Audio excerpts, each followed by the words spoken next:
Kottayam ragging കേസിൽ ഉൾപ്പെട്ട വണ്ടൂർ സ്വദേശിയായ വിദ്യാർത്ഥിയെ ലഹരിക്ക് അടിമയാക്കിയത് SFI എന്ന സംഘടന അവനെ വളർത്തിയതിനാലാണെന്നും ഒരു MSF-കാരനും ആ വഴിക്ക് പോകില്ലെന്നും MSF സംസ്ഥാന പ്രസിഡന്റ് PK നവാസ്. MSF വണ്ടൂരിൽ സംഘടിപ്പിച്ച പൊതുസമ്മേളനത്തിലാണ് നവാസ് SFIയെ കടന്നാക്രമിച്ചത്.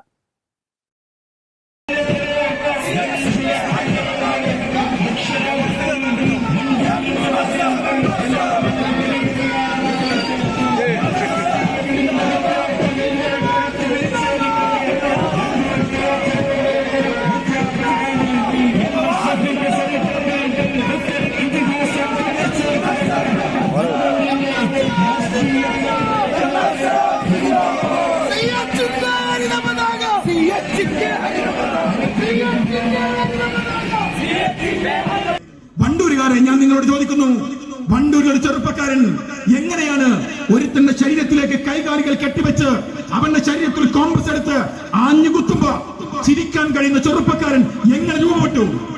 ആ ചെറുപ്പക്കാരൻ എങ്ങനെയാണ് അങ്ങനെ രൂപപ്പെട്ടു വന്നത്? പരിശോധിക്കപ്പെടണ്ടേ? എന്നിട്ടോ ആ മുറിവിലേക്ക് ബാത്റൂമിൽ വെക്കുന്ന ലിക്വിഡ് ഒഴിച്ച് ആ വേദനയിൽ കൈകാലുകൾ ബന്ധിക്കപ്പെട്ട ആ ചെറുപ്പക്കാരൻ കിടന്ന് പിടയുമ്പോ ആർത്തു വിളിക്കുന്ന, അട്ടഹസിക്കുന്ന, പുഞ്ചിരിക്കുന്ന വണ്ടൂരിലൊരു ചെറുപ്പക്കാരൻ എങ്ങനെ ഉണ്ടായതാണ്? ഞാൻ പ്രിയപ്പെട്ട ആ കുട്ടിയുടെ രക്ഷിതാക്കളോട് പറയാൻ ആഗ്രഹിക്കുന്നത്, നിങ്ങൾ തെറ്റുകാരാണോ? നിങ്ങൾ പരിശോധിക്ക.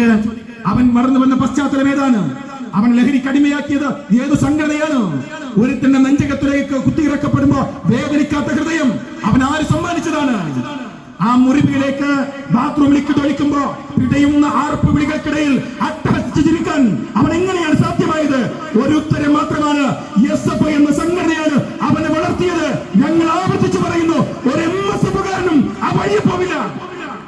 മെമ്പർഷിപ്പ് ക്യാമ്പയിന്റെ ഭാഗമായി മണ്ഡലത്തിലെ 6000-ലധികം വിദ്യാർത്ഥികൾക്ക് അംഗത്വം നൽകിയതായി ഭാരവാഹികൾ അവകാശപ്പെടുന്നുണ്ട്. നിംസ് ആശുപത്രി പരിസരത്ത് നിന്നും ആരംഭിച്ച റാലി സമ്മേളനം നടന്ന പഴയ ടാക്സി സ്റ്റാൻഡിലാണ് സമാപിച്ചത്. റാലിയിൽ 500-ലധികം വിദ്യാർത്ഥികൾ പങ്കെടുത്തു. വണ്ടൂർ MSF പ്രസിഡന്റ് സിനാൻ മാളിയക്കൽ അധ്യക്ഷനായി. മുസ്ലിം ലീഗ് ജില്ലാ vice president P Khalid, block president VK Askar, PA Majeed, NM Naseem, Irfan, Nisaj Edappatta, Naseema Begum, Shaijal Edappatta തുടങ്ങിയവർ പങ്കെടുത്തു. News bureau, Wandoor. തലമുറകൾ സാക്ഷ്യം വഹിച്ച വിശ്വസ്ത പാരമ്പര്യവുമായി PAK gold and diamonds. Most trusted gold. PAK gold and diamonds.